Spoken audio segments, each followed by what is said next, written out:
네, 함께 하실 말씀은 사사기 6장 25절에서 40절 함께 하겠습니다. 양털과 타작마당이라는 제목으로 함께 말씀을 나누고자 합니다. 좀 길죠? 그 뒷부분만 제가 읽어드릴게요. 유명한 장면이니까요, 그죠? 기드온이 하나님께서 여쭈되 주께서 이미 말씀하신 같이 내 손으로 이스라엘을 구원하시려거든 보소서 내가 양털 한 뭉치를 타작마당에 들이니 만일 이슬이 양털에만 있고 주변 땅은 마르면 주께서 이미 말씀하신 같이 내 손으로 이스라엘을 구원하실 줄을 내가 알겠나이다 하였더니 그대로 된지라. 이튿날 기드온이 일찍 일어나서 양털을 가져다가 그 양털에서 이슬을 짜니 물이 그릇에 가득하더라. 한 번 갖고 안 되나 봐요. 이제 좀 더 고단수의 시험을 한 번 더 하나 봐요. 39절 기드온이 하나님께 여쭈되 주여 내게 노하지 마옵소서 내가 이번만 말하리라 고하옵나니 내게 이번만 양털로 시험하게 하소서 원하건대 이번에는 거꾸로 양털만 마르고 그 주변 땅에는 다 이슬이 있게 하옵소서 했더라. 그 밤에 하나님이 그대로 행하시니 곧 양털만 마르고 그 주변 땅에는 다 이슬이 있었더라. 여러분 잘 아시는 내용이죠, 그죠? 소위 말하는 양털 시험이죠. 그래서 많은 사람들이 기드온의 이 행동을 모방을 좀 하죠. 어떻게 모방하냐면, 만일 제가 이 직장을 다니기를 원한다면 오늘 거기서 전화 오게 해주세요. 그렇죠? 그렇게 모방 많이 하잖아요. 다 이 기드온에게 배운 전략인데 근데 이제 문제는 기드온의 이 시험이 그런 내용일까라는 한번 질문을 할 필요가 있겠죠. 또 반대편에는 또 기드온의 거꾸로 행동을 굉장히 또 비판하는, 그죠? 쪽이 하나 있죠.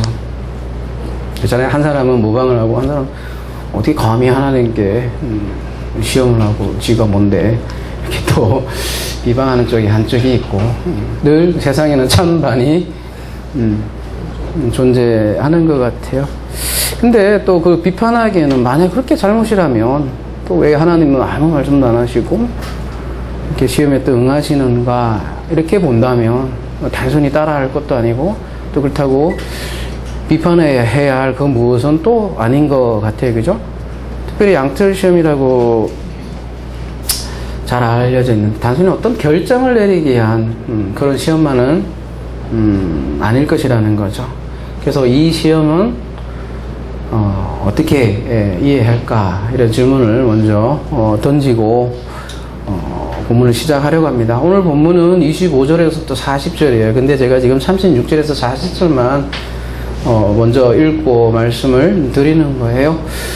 많은 사람들이 이 양털 시험으로 많이 알겠지만 사실 본문은 잘 보면 타작마당과 함께 나와 있다는 사실이 굉장히 중요하고요. 그래서 제가 제목을 양털과 타작마당이라는 제목을 함께 적었어요. 함께 생각을 해야 될 것 같고요. 근데 이 이야기를 이해하기 위해서는, 이 표적을 이해하기 위해서는 앞뒤를 살펴봐야만 이 본문이 이해될 수 있다라는 거죠.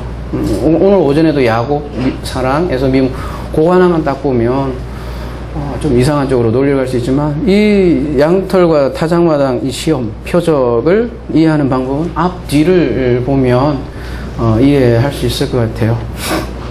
그래서 그러니까 이제 36절을 이해하려면 1절부터 다 사실은 이해가 들어가야겠죠. 근데 지난 시간 2주가 지났으니까 여러분 잠깐 잊어버릴 수 있을 거니까 잠깐 그냥 서머리 하자면 기드온에게 찾아오는 장면이었잖아요. 근데 그 기드온이 어떤 대단한 사람이 아니라 굉장히 연약한 사람, 한 인물에게 이렇게 하나님께서 다가오죠. 그래서 그가 어떤 용사라 찾아온 거라기보다는 그냥 이스라엘을 대표하는 그런 인물이기 때문에 숨어서 타작을 하잖아요. 그죠? 어디서 타작을 하죠? 타작마당이 아니라 포도주 틀에서 이렇게 숨어서 타작을 하는, 왜냐하면 그 대적들이 자꾸 뺏어가니까 숨어서 타작하고 있는 그래서 제가 비유로 두더지라고도 표현하는 거죠. 땅 속에서 이스라엘 백성들도 막 숨어서 불에서 살고 산에 이렇게 숨어서 살던 그런 이스라엘이었어요. 그 대표가 기드온이었고 그런 기드온을 찾아온 거죠. 그리고서 내가 반드시 너와 함께 할 것이다. 이것은 모세에게 한 약속과도 같죠. 에흐에 하세라이해, 나는 나다. 나는 나다라는 뜻이지만 나는 너와 함께 할 것이라는 뜻을 함께 가지고 있는 게 나는 나다라고 그랬죠. 그죠? 그래서 너는 전쟁을 이길 것이다. 근데 그 전쟁을 이기는 이유는 내가 너와 함께 하기 때문이다. 그런 말씀을 하셨죠.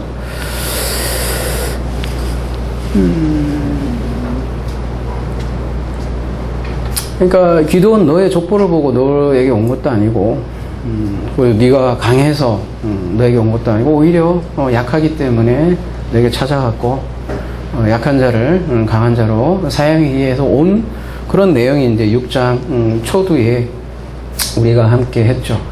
그래서 기드온에게 하나의 또 표징을 보여주죠. 천사가 음식을 먹는 대신에, 그죠? 이 음식을 불러 태우죠. 말하자면 불러 응답하는 모습을 우리가 볼 수 있었죠. 그러고 보면 모세를 부를 때도 하나님 불꽃 가운데 나타나셨고, 또 엘리야의 대결이라고 해야 되나요? 거기에서 보면 하늘에서 불이 떨어지죠. 축축한 물이 가득 고여 있는데도 장작불에 불이 임하고요. 또 그러한 모습들은 우리 오순절날 각각 제자들에게 불로 임하는 그런 모습으로도 그리고 있죠. 솔로몬이 마찬가지로 성전을 봉축할 때도 그렇고, 그래서 말하자면 기드온에게 불로 임한 거죠. 그리고 기드온은 그때 이제 하나님을 만나게 된 거고요. 근데 묘하게도 하나님을 만나자 그 천사가 사라지는, 오히려 만난이 사라지는 그런 모습 우리가 볼 수 있었고요. 그리고 기드온이 한 것이 제단을 쌓은 거죠. 그리고 그 제단의 이름을 뭐라고 했냐면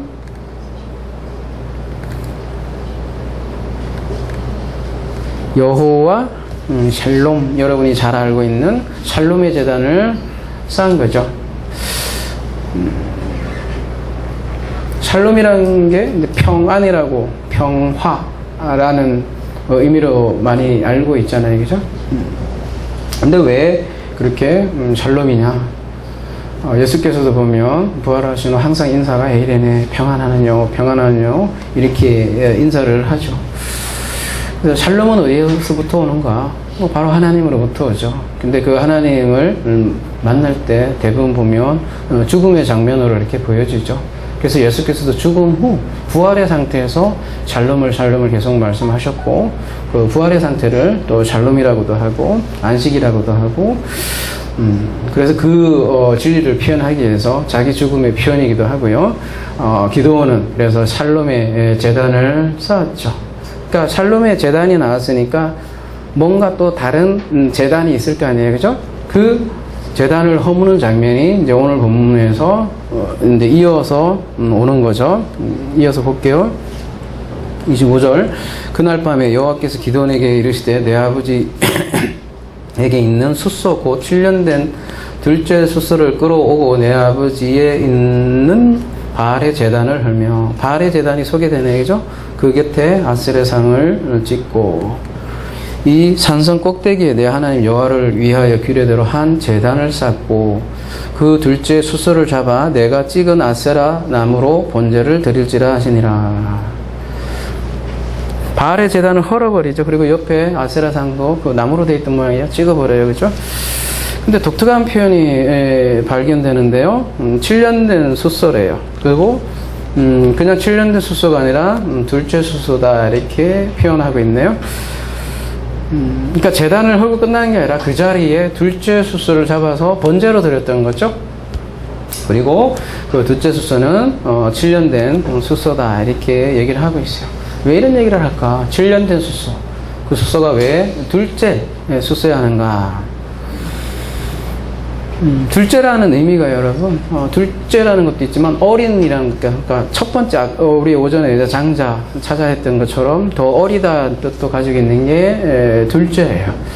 그러니까 어린 숫소죠. 그러니까 에소미움, 야구사랑 원리도 사실 같은 거고요. 이제 둘째 제단이야. 새롭게 세워지는 제단을 7년 된 둘째 숫소로 거기다가 세우라 이렇게 얘기를 하죠. 그러면 첫째 제단은 뭐냐? 바로 여기에 보이는 바알 제단이겠죠, 그죠? 오전의 언어로 얘기하면 그게 에서의 제단이 되겠고요, 그죠? 그래서 바알 제단과 아세라상이 첫째 제단이고, 근데 그 제단을 아버지에게 있는 바알의 제단이래요. 그러니까 기드온의 아버지가 그 바알 신전을 했었던 모양이네, 그죠? 이 표현으로 보면. 근데 여러분, 우리가 많이 자주 다뤘지만 바알은 어떤 신이에요? 뭐 풍요의 신이죠. 농사 잘 나게 해달라는 그런 신이 한마디로 얘기하면 되겠죠. 그리고 자식 잘 낳게 해달라는 신가 아세라상이고, 그죠? 그러니까 바알과 아세라는 풍요하고 번영의 신이죠. 오늘날 말하자면 뭐 남편 잘 되고 자식 잘 되는 그런 신. 제가 하나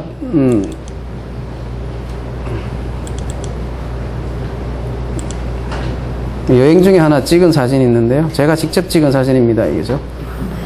인터넷에서 어디 온 게 아니라 도용한 게 아니라 제가 직접 찍은 사진인데, 여러분 이 사진 보면 잘 보여요?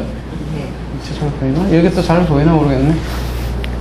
여러분 그 체코 프라하라는 지역에 갔는데 그 카를교라는 아주 유명한 다리가 있더라고요. 여러분 체코 가면 무조건 방문하는 아주 유명한 곳이에요. 여러분도 아마 있을 거예요, 그죠? 똑같아요. 보면 패키지라 가는 곳이 다 만나고, 가다 보면 맨날 한국 사람 만나고, 여기가 한국인지 모르겠어요. 다음에 진짜 그냥 메고 가든지, 그죠? 하여튼 그래요. 그래서 유명한 곳이에요. 카를교라고. 이 카를교에 보면 그 성인상들이 한 30명 이상 쫙, 이런 상들이 쫙 있어요, 그냥. 전부 다 어떻게 뭐 이렇게 잘생겼는지, 베드로가 어쩌면 이렇게 잘생겼는지 하여튼 쫙 깔려있어요. 그 중에 하나, 제일 유명한 상이 바로, 네포묵이라는, 그 신부죠.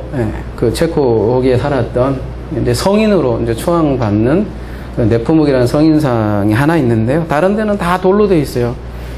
그래갖고 이제 좀 시간이 지나면 좀 검어지더라고요. 산화작용 때문에죠, 돌이. 근데 요 성인상은 동판으로 만들어져 있는 거예요. 그래서 얘는 잘 녹슬질 않은데, 가만히 요 사진 보시면 이게 좀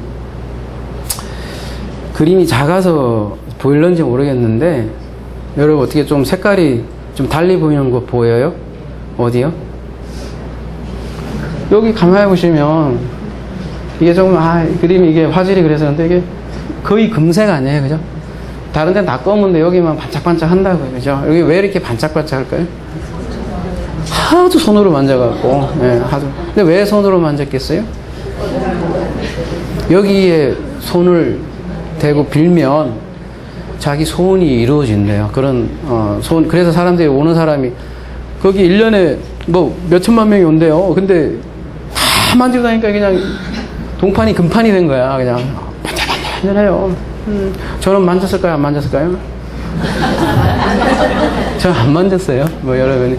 그냥 안 만졌어요. 저는 안 만져도 소원 다 이루어졌는데 뭐. 근데 이렇게 만지잖아요. 근데 얘는 잘못한 거야. 이렇게 만지면 소원 안 이루어져요. 가이드가 얘기하더라고. 이렇게 만지면 안 된다고. 이게 겹쳐서 이렇게 크로스해서 이렇게 해야 된대요. 왼쪽에 있는 건 오른손이 만져야 되고 이렇게. 근데 이렇게 만지면 안 된대. 그러니까 얘는 걸렀어. 그래서 제가 왜 이런 걸 하나 보여주냐면 단적인 예로 성당에 가도 보면 그 마리아상 앞에 기도하는 자리 있어요. 그거 보면 벤치벤치 막 이렇게 붙들고 뭔가 이렇게 기도를 해서 그렇겠죠, 그죠? 그리고 항상 가지고 있는 것들은 십자가예요. 그러니까 이게, 이 십자가 거의 우상된 거예요. 똑같아요, 샤머니즘하고. 그죠? 애들 대학교 시험 볼 때, 절에 가는 사람이나 교회 가는 사람, 소원이나 똑같잖아요. 그죠? 하여튼 뭐, 누구나 소원을 가지고 있는 거, 뭐, 나쁘게 얘기할 수는 없겠지만, 씁쓸한 거는 항상 거기에는 십자가가 있더라. 오스트리아에서 산 꼭대기 갔더니 거기도 십자가가 딱 정상에 또 있더라고요. 그죠? 모르겠어요. 유럽에는 하여간에 이 성당이 없고 십자가가 없으면 거의 시체인가 봐요. 그죠? 근데 십자가가 이렇게 나의 소원 빌어주는, 정말 그랬나? 그죠? 우리 성경을 한번 내 소원을 비는 게 진짜 십자가의 의미였던가? 이렇게 생각해 보면, 저는 아무리 봐도 그 십자가에 그런 의미가 없는 것 같은데, 어찌 다 이렇게 됐을까? 응? 그래서 여러분, 바알과 아세라, 풍요와 번영의 신이라 하잖아요. 옛날에 이상하게 생긴 뭐 황소, 이렇게 우상이 어디 있겠냐, 이렇게 여러분 생각할지 모르지만, 이 시대에도 뻐져지 있는 거예요. 그것도 뻐져지 있는 게 뭐냐면, 십자가를 빙자하고 예수를 빙자한 그대로 살아있는 바알과 아세라를 지금도 섬기고 있고, 그게 성전이라는 거죠. 그거 무너져야 된다는 거예요. 그게 계시록 내용이잖아요. 제가 계시록 내용 계속 하면서, 계시록은 다른 내용이 아니다. 예루살렘 성전의 멸망이다. 우리가 무너뜨려야 할 옛 성전이다. 새로 세워주는 새 예루살렘, 새 성전으로 마무리하잖아요. 그래서 기드온이 이러한 제단을 하는 장면이 나오는 거예요. 그리고 기드온의 그 뜻이 찍는 자예요. 벌목군 찍어버리는 거예요.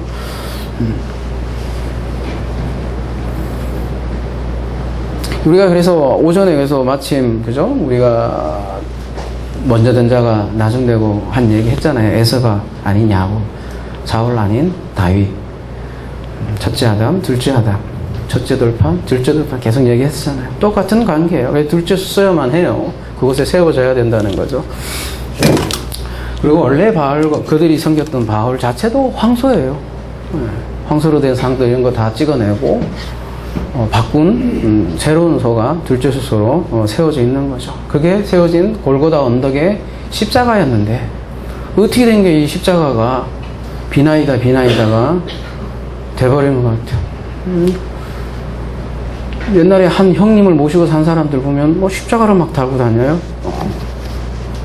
교회를 다니는 것도 아닌데 멋있나 봐요. 그건 막 무거운 거죠.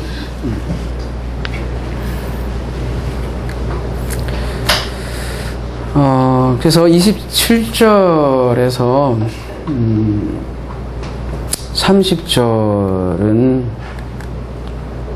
지금 관계에서 좀 생략할게요. 제가 읽는 것은요. 그냥 설명으로 말씀드릴게요. 밤에 했어요. 그래서 밤이 되고 아침이 되니까 성읍 사람들이 이제 제단이 파괴된 것을 본 거죠.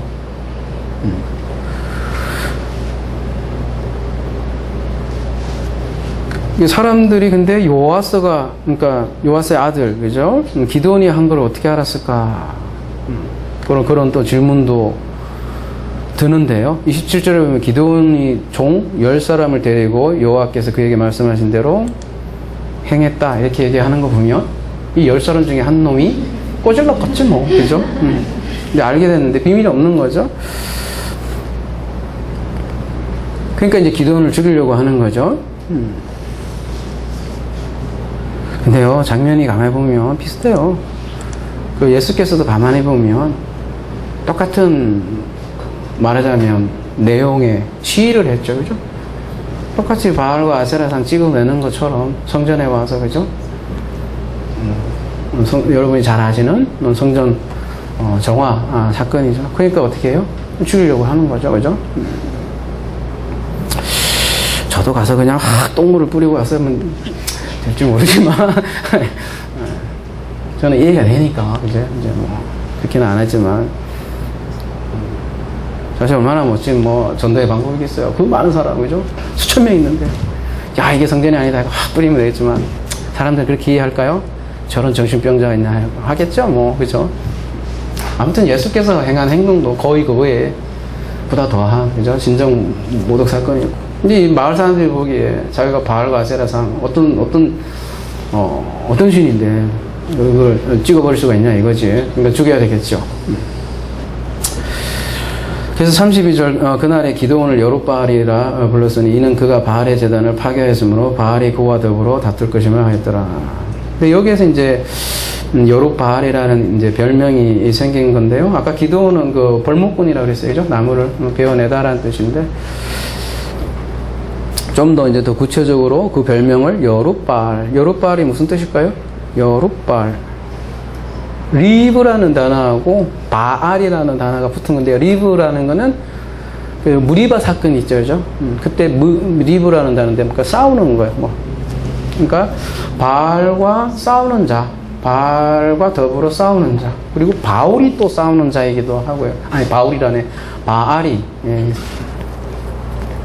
그런 뜻을 가지게 된 거죠. 그러니까 기도는 말하자면 새로운 제단을 쌓고 또 새로운 성전을 세워서 그 바알과 더불어 싸우게 되는 그런 인물이 되겠는 거죠.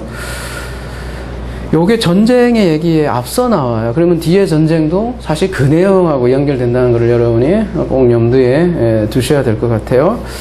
그래서 31절에 요아스가 자기를 둘러선 모든 자에게 이르되 너희가 바알을 위하여 다투느냐, 너희가 바알을 구원하겠느냐, 그를 위하여 다투는 자는 아침까지 죽임을 당하리라.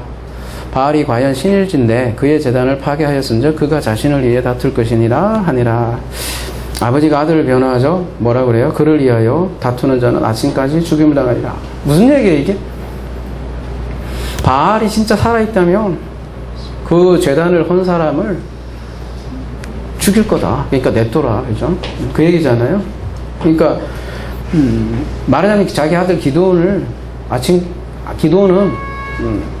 아침까지 죽임을 당할 거라는 그런 얘기죠. 근데 어떻게 해요? 기드온이 죽임을 당하지 않죠. 그 얘기는 거꾸로 바알은 살아있는 신이 아니라는 거죠. 살아있는 신이라면 기드온은 죽었을 거라는 거죠. 그러니까 우상이라는 거죠. 능력이 없고 인간이 만들어낸 조각품이다. 그걸 얘기하려고 하는 거죠. 그래서 뒤에 전쟁 얘기가 이제 나오는 거고요. 그때 미디안과 아말렉과 동방 사람들이 다 함께 모여 요단강을 건너와서 이스라엘 골짜기에 진을 치더라. 그러니까 이 전쟁 내용하고 앞에 우상 얘기가 같이 나오잖아요. 그러니까 전쟁의 본질이 우상과 관련되어 있다는 거를 꼭 염두에 둬야 될 것 같아요. 일반적인 막 그런 전쟁을 얘기하는 게 아니라는 거죠. 바로 바알과 전쟁이고 우상과의 전쟁이 그 다음에 나오는 전쟁이라는 거죠. 이스라엘 골짜기라고 하는데 하나님이 씨를 뿌린다 그런 뜻이에요. 이스라엘이에요. 그래서 여기 이스라엘이라는 여기 비옥한 땅이잖아요. 그냥 씨 뿌리고 그런 땅인데 이 대적들이 와갖고는 막 쑥대밭으로 만들잖아요. 그죠? 근데 그네들은 이제 씨 뿌리는 장소에서 몰아내는 그런 이제 전쟁을 소기하기 위한 그런 장소가 이스라엘인 거죠. 그래서 여호와의 영이 기드온에게 임하시니 기드온이 나팔을 불매 아비에셀이 그의 뒤를 따라 부름을 받으니라. 기드온이 또 사자들을 온 므낫세에 두루 보내매 그들도 모여서 그들을 따르고 또 사자들과 아셀과 스불론과 납달리에 보내매 그 무리도 올라와 그를 영접하더라. 야훼의 영이 기드온에게 임했습니다. 요건 한번 볼게요. 야훼의 영이 기드온에게 임했습니다. 할 때 임했을 때의 표현이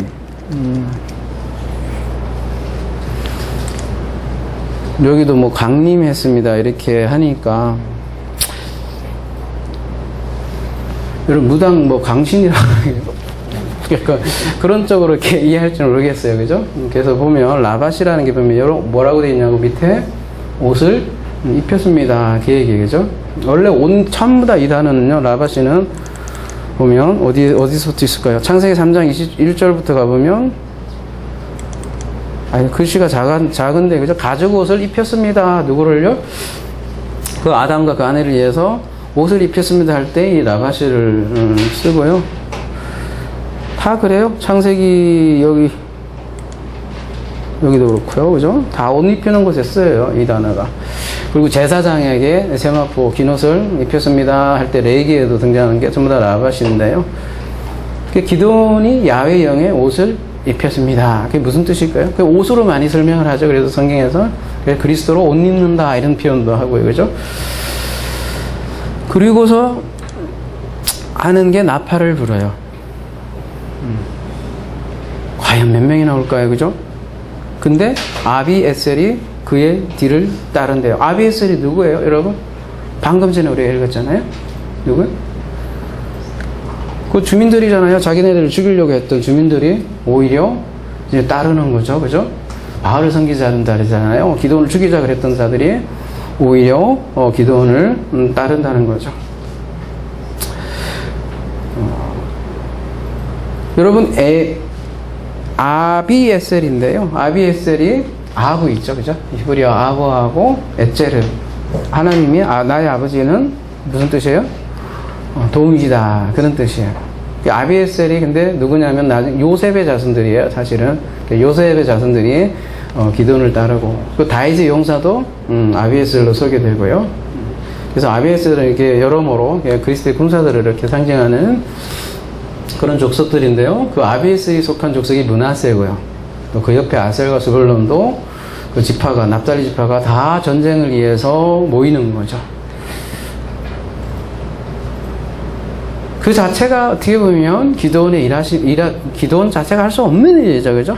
나팔을 부니 많은 지파들이 그것도 거꾸로 나를 죽이려고 하고 대적했던 인물들이 나를 다시 따른다.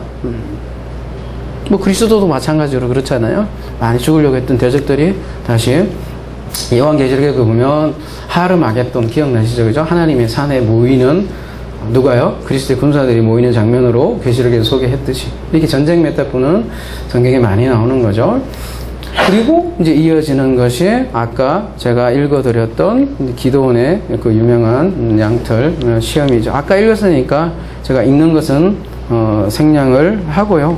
다시 한번 제가 질문을 드리자면 기드온은 그러면 여러분 야의 영은 옷을 입었다 이렇게 얘기하잖아요. 그죠? 그리스도의 옷을 입었다 이렇게 표현하는데도 하나님이 겁나게 의심이 되고 그래서 시험을 하는 걸까? 그 질문을 할 수 있잖아요. 그죠? 아니면 나 불안해 죽겠어. 그래갖고 돌다리도 두들기고 가는 그런 마음일까? 그죠? 한 번도 아니고 말이에요. 두 번이란 말이죠. 그죠? 오늘 그 시험을, 그러니까 간단히 살펴보면 하나는 뭐예요? 양털이? 이게 좀, 이렇게 좀 표현을 해야 되겠네. 그죠? 이게 이제 배경이 되는 타작마당이라면, 그죠? 여기 이제 양털이 가운데 있을 거 아니에요. 그죠? 여기 두 가지로 이렇게 구분해서 생각한다면, 하나는 양털에 물을 짤 정도로 양털에 물이 모인 거죠. 그죠? 그죠? 두 번째는 마른 거죠. 거꾸로 얘기하면, 아까 여러분 양털에도 신경을 써야 되지만 타작마당도 있단 말이에요. 첫 번째는 타작마당이 마른 거였고요. 두 번째는 타작마당에 젖은 거예요. 뭐가요? 이슬에 젖은 거죠. 그럼 우리의 이슬이라는 게 뭘까라는 걸 좀 생각해 볼 필요도 있고요. 아무튼 그렇게 두 번 이루어지는 그런 표적이죠. 그러면 양털이 젖는 게 어려운 거예요? 양털이 마르는 게 어려운 거예요? 그것도 생각하면 마르는 게 더 어려워 보일 수도 있죠. 왜냐면 뭐 땅은 마를 수도 있으니까. 그죠? 그래서 여기만 물이 남아 있으니까 그렇게 생각할 수도 있을지 모르겠어요. 그죠? 뭐 대부분 또 그렇게 보는 것 같아요. 양털이 마른 게 더 어렵다. 근데 아무튼 기드온은 히브리서에 의하면 어떤 인물로 묘사를 하죠? 기드온, 바락, 삼손, 우리가 말할 것도 있으랴 하면서 뭘로 설명을 해요? 믿음에 관해서 얘기하면서 기드온도 믿음의 인물로 우리에게 소개를 한단 말이에요. 이렇게 연약해 빠져 있는데, 그죠? 하나님한테 시험이나 했었는데, 그죠? 근데 히브리서에 제일 처음에 보면 이렇게 얘기하잖아요.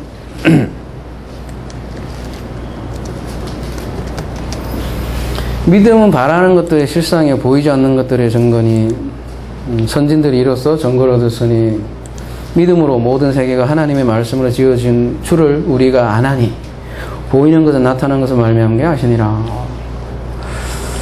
믿음의 임무, 믿음이라는 히브리서 전체적으로 보면 보이는 것을 믿는 게 아니다라고 그러잖아요. 그죠? 보이지 않음에도 불구하고 보이는 것보다 더 실제로서 바라보고 사는 이들을 믿음인 자들을 얘기를 하는 거잖아요. 그럼 기도는 뭐, 야, 나도 그 정도면 믿겠다. 그죠? 예를 들면, 2번이나 이렇게 해주면. 그럼 그걸 참 믿음이라고 할 수 있는가라는 질문을 해볼 때, 그럴 것 같지는 않고요. 그죠? 사실 앞에서도 보여줬잖아요. 불로 태워지는 장면 이미 봤고요. 그러면 뭐 우리가 그냥 자연스럽게 이해를 한다면 뭐 의심도 의심이겠지만 입장 바꿔 생각해 보면 연약한 뭐 인간의 모습을 보여준다고도 할 수 있겠죠. 그죠?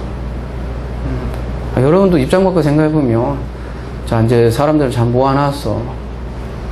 근데 저 바깥에는 10만 대군 이상이 몰려 있어요. 그죠? 뭐 쫄릴 듯 하죠. 그죠? 그러니까 이거 도대체 어떻게 이길 거냐? 그런 인간의 연약함을 보여줄 수는 있죠. 근데 성경은 그 연약한 인간 하나를 보여주기 위함일 뿐만 아니라 우리에게 뭔가 교훈하는 교훈이 있다는 거죠. 예를 들면 아브라함을 하나님이 시험할 때도 아브라함이 말 잘 듣나 안 잘 듣나 그것만 보려고 하는 게 아니라 결국은 그 스토리를 읽는 우리 독자들에게 주어주고 싶은 메시지가 더 사실 본질적에 있고 주고 싶은 게 있는 거죠. 그래서 연약한 기도원의 입술을 통해서 우리에게 표적을 통해서 뭔가 얘기해주고 싶은 게 있다는 거죠. 그러니까 기도원이 왜 이랬냐 안 이랬냐 좋은 놈이냐 나쁜 놈이냐 이런 거를 자꾸 따진다는 것보다는 왜 그런 표적을 그리고 여러분 기억이 많이 남잖아요. 재밌는 스토리니까 기억이 남잖아요. 그죠? 그래서 더 오래 기억할 수도 있는 거고요. 성경의 스토리라는 게. 그러면 그 표적을 통해서 우리가 그 배워야 할 것, 그게 중요하다는 거죠. 그래서 오늘 보면 앞에 내용과 연관해서 보아야 된다고 그런 말씀을 드렸잖아요. 그죠? 앞에는 다름이 아니라 바알 제단을 허무는 내용이 나오고 뒤에는 전쟁 이야기가 난다는 거죠. 그러니까 뭐 전부가 바알과 전쟁에 관련이 돼 있고 그러면 이 기도원의 표적도 뭔가 바알과 관련된 얘기를 지금 하고 있는 거고요. 그러니까 기도원이 하나님께 요구한 것은 사실 이거 별거 아닌 것 같지만 그죠? 아니 별거 아니라니 그죠? 지금도 우리도 해볼까요? 여기만 비 오게 하시고 요 옆에 도로 옆에 비에 사 안 오게 하면 여러분 다 믿을 거 아니에요, 그죠? 그러니까 요 자연적이라면 비가 온다면 전체가 이슬이네 여기서는 그죠? 팔레스타인 지역이니까 이슬이만 해지 이슬이 내리면 전체가 다 내려야 되는데 여기에만 내린 거잖아요. 첫 번째 표적 그죠?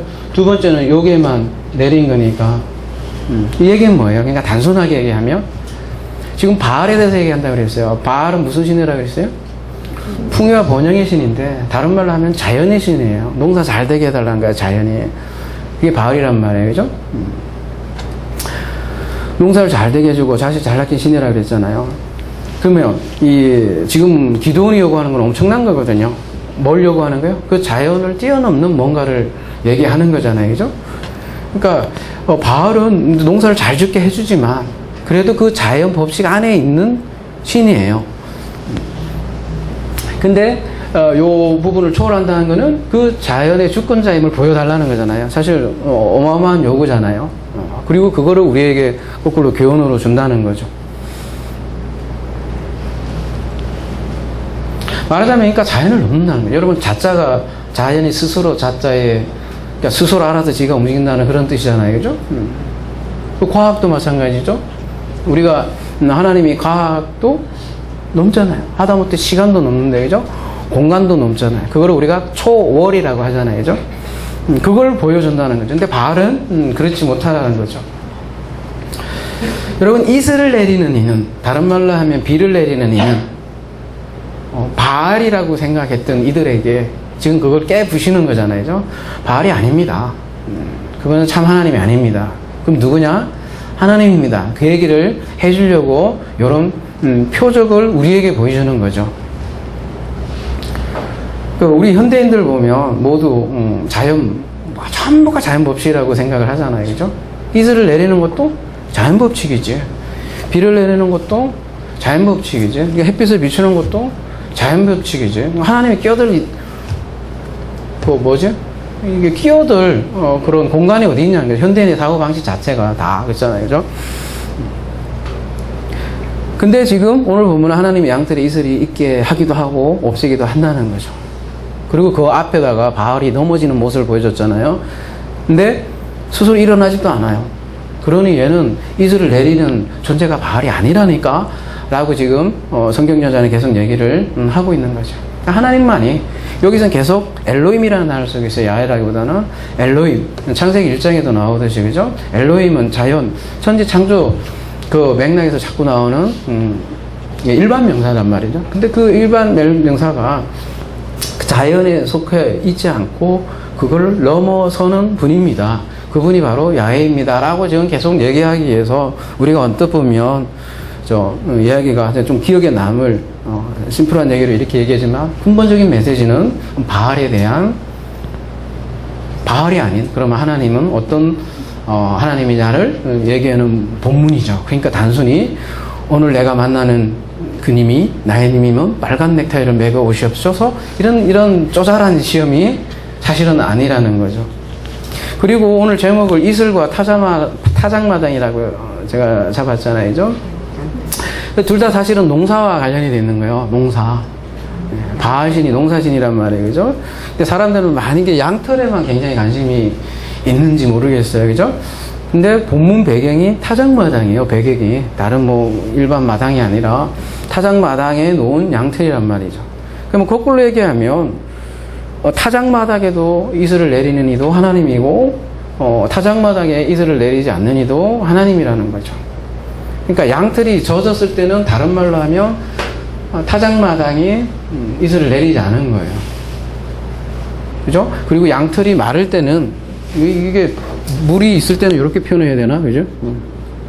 있을 때는 없고 없을 때는 있는 거잖아요. 그죠? 그러니까 양털이 마를 때는 타작마당에 이슬이 내려다는 거죠. 여러분 타작마당이 어떤 곳이에요? 추수가 이루어지는 곳이잖아요. 그죠? 그러니까 추수라는 것은 성경에서는 어떻게 쓰냐면 알곡과 가라지가 갈라지는 농사 일을 하는 거잖아요. 그것이 바로 타작마당이라는 거죠. 근데 여러분 후에 보면 타작마당에 성전이 건축돼요. 그죠? 그래서 성전에서 이루어지는 일, 이것도 추수가 이루어진단 말이죠. 다른 말로 하면 심판과 구원이 이루어지는 곳이 타작마당이에요. 그래서 심판도 하나님이고 구원도 하나님이라는 메시지가 똑같이 담겨 있고요. 그것이 성전이고 타작마당에 이슬이 내린다는 거죠. 여러분 이슬이 물리적으로 이슬인데요. 그죠? 이슬 맞죠? 성경에서 이 이슬을 어떻게 사용합니까? 근데 비도 마찬가지고 그죠?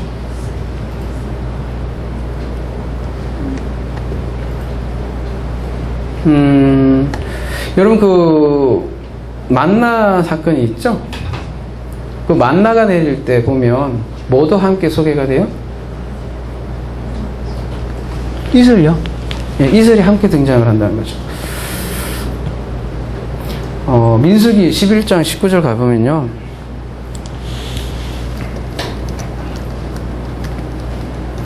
밤에 이슬이 진영에 내릴 때 만나도 함께 내렸다 이렇게 얘기를 하고 있고요.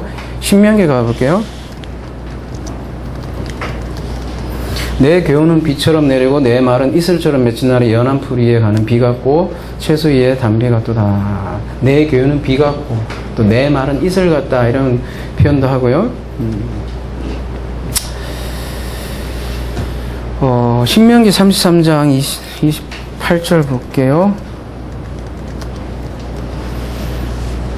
이스라엘이 안전히 거하며 야곱의 샘은 곡식과 새 포도주의 땅에 홀로 있나니 곧 그의 하늘이 이슬을 내리는 곳에 있도다. 그래서 이슬은 곧 축복을 상징하기도 해요. 성경에서는. 그래서 시편 가볼게요.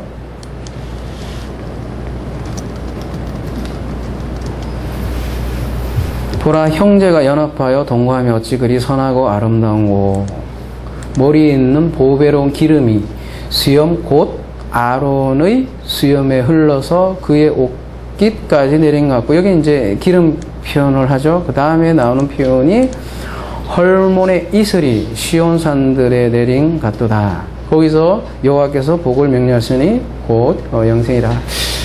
팔레스타인 지역에 이슬 이렇게 맺히면 쭉 젖어갖고 그게 비의 역할을 하니 얼마나 사실 생명이 되겠어요. 그죠? 그래서 지금 시편 133편에는 기름과 이슬을 같이 연결해서 얘기를 하고 있고, 그런 이제 복을 명령했다 이렇게 하고, 복을 상징하기도 하고, 그 복은 뭐냐 이렇게 물어봤을 때 영생이다 이렇게 얘기를 하고 있어요. 그러니까 이슬이 곧 복의 상징이기도 하고, 영생을 상징하기도 하고, 말씀을 상징하기도 하고, 영생을 주시는 그 분이 바로 하나님이다라는 메시지 이슬이라는 거죠. 그래서 그 이슬을 통해서, 지금도 마찬가지예요. 날씨도 그렇고 이슬을 통해서 계속에게 우리 주는 자연의 계신의 메시지가 그런 거라는 거죠. 근데 자연주의자들은 그냥 그 이슬은 이슬인 거야. H가 투고 온 거야. 그냥 그거예요. 그러니까 사람도 그냥 그냥 화학 물질의 덩어리인 거예요. 자연주의자들은. 그렇잖아요. 비가 와도 뿡시렁, 눈이 와도 뿡시렁 왜 눈이 와갖고 말이야, 그죠? 돌을 그렇잖아요. 모든 게 감사가 사라지죠. 그렇게 되면.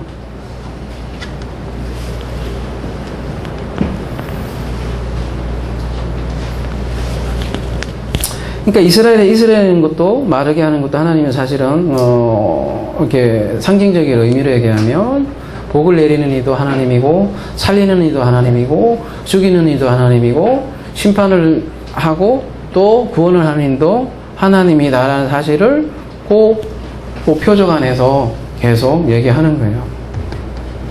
처음에는 양틀이 졌죠. 그 다음에는 타작마당이 졌죠. 그죠? 처음에는 여기가 졌고, 다음에는 타작마당이 졌죠. 그러면요, 우리가 비유적인 의미를 볼 때 양틀에 이슬이 젖는다는 의미는 뭐겠어요? 이슬이 좋은 의미로 지금 사용되잖아요. 그죠? 그러면 양틀에 이슬을 주는 이도 하나님이고, 그러면 양틀이 마른다는 얘기는 물이 없는 거잖아요. 물이 없게 하시는 이도 하나님이잖아요. 그럼 거꾸로 얘기하면 물이 없다는 건 뭐겠어요? 기근이죠. 죽음이에요. 그죠? 죽이는 이도 하나님이고 살리는 이도 하나님이라는 거죠. 그래서 첫 번째예요. 여기가 첫째를 죽이는 이도 살리는 이도 하나님이라는 거죠. 그러니까 그리스도의 저주를 생각해 보시면, 그죠? 그리고 오늘 오전에 우리가 에서와 야곱 관계를 생각해 볼 때도 그거를 다른 말로 우리 타작마라고 얘기를 해도, 첫 번째는 이제 옛 성전이 먼저 말씀이 주어지고 마르잖아요. 그리고 마를 때는 새로운 성전에 이슬이 내리고 새로운 성전에 물이 내리는 거죠. 복잡한가요?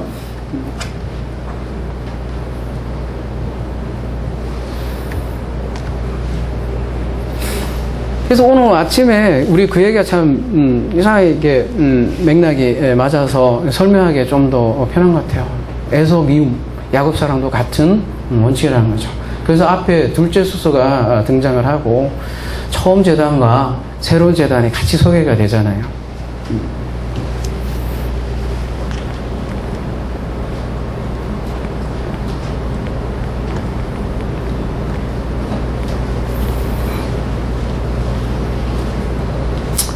그래서 가장 본질적인 메시지는 그 바알에 대한 깨는 거죠. 부시는 거죠. 물론 이제 기도의 행동으로서 깨부시는 걸로 사람에게 보여준 거고, 그 깬 게 뭐냐라는 걸 의미를 또 보여주는 표적이 바로 이거 설명해주는 부분이라는 거죠. 여러분 요한복음을 보면 표적이 있어요. 그죠? 뭔가 우리가 알듯 모를듯한 표적이 있는데 설명해 주잖아요. 예수께서 이게 무슨 의미다. 마찬가지로 여기도 앞에는 이런 얘기가 있고 뒤에는 전쟁 얘기가 있고 가운데는 뭔가 표적에 있어서 다 함께 얘기하는 거죠. 바알은 신이 아니라니까. 그러니까 그런 바알은 깨져야 돼. 첫 번째는 그래서 말라 죽어야 돼. 그 얘기를 계속 하는 거죠. 그래서 우리가 돌판도 첫째 돌판 얘기 나오죠. 왜 십계명 얘기하면서 왜 깨져야 돼요? 그죠? 한 방에 쫙 건사하게 주시면 안 되죠. 꼭 중간에 이스라엘이 그죠? 깨어지게 할 수밖에 없게 만들고, 둘째 돌판을 주고 거기에서 여호와의 이름을 선포하잖아요. 은혜와 자비와 하나님을 공표하듯이.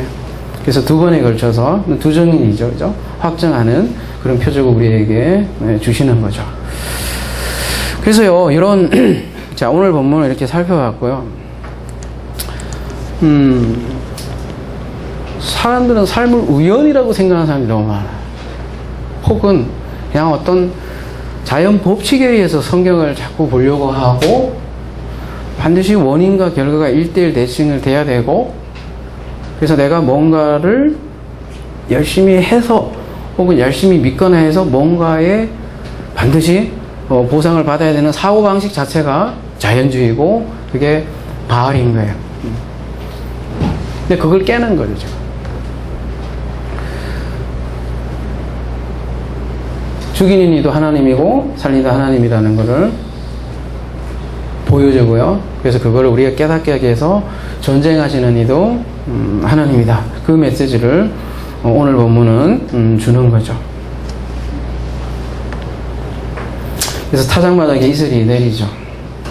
축복이죠. 마찬가지로 처음에는 양털에 이슬이 내리죠. 근데 여러분, 이게 로마서의 복음과 생각을 하면 먼저는 유대인이에요. 나중에는 이방인이죠. 먼저 유대인에게 이슬을 내리고 나중에는 이방인에게 이슬을 내리냐고죠. 뭐에 의해서? 하나님이 일하지 뭐. 뭔가 있다고요, 여러분. 삶이 우연이 아니라고요. 여러분, 우연히 이 땅에 태어나서, 그죠? 여러분이 우연히 이 땅에, 한국에 태어나서, 그죠? 우연히 까무잡잡하게 태어난 게 아니고. 백인이면 얼마나 좋아, 그죠? 근데 가보니까 하나도 안 부르더라고요. 근데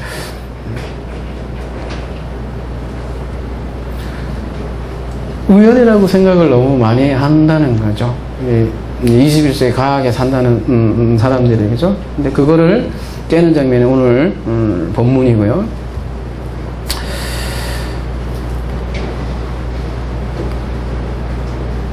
또 한 가지 사실은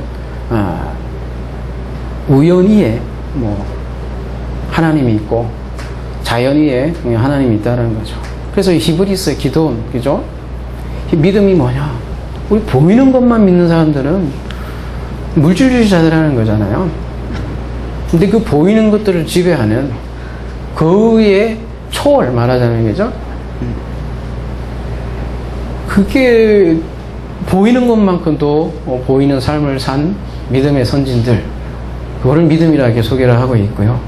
그래서 기도원은 사실 연약한 인간의 모습을 대변해주고 그 입술을 통해서 표적을 주었지만, 모세가 지팡이 표적을 보여준 것도 와 신기하네 이거가 아니라는 거 우리가 이미 다뤘잖아요, 그죠? 율법과 복음 관계를 뱀을 통해서 보여줬다는 거 이미 우리가 살펴보았듯이, 이 표적은 단순히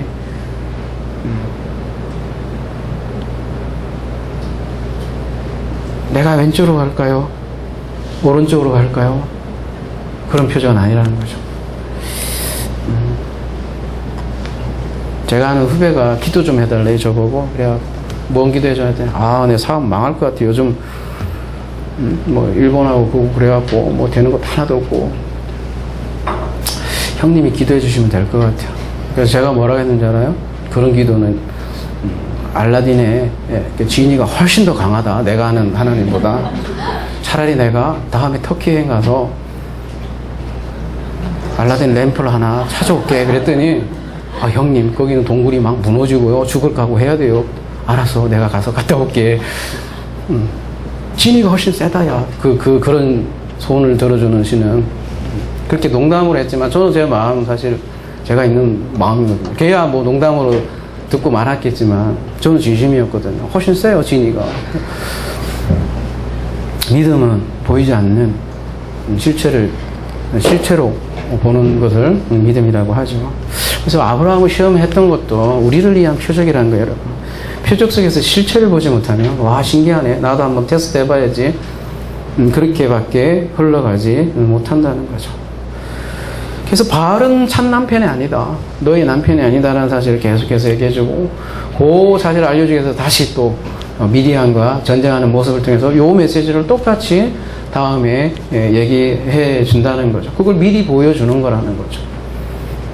그래서 복은 하나님부터 오는 복이고, 그 복은 영생이라는 거죠. 그리고 그 영생은 그래서 하나님의 선물이라는 거죠.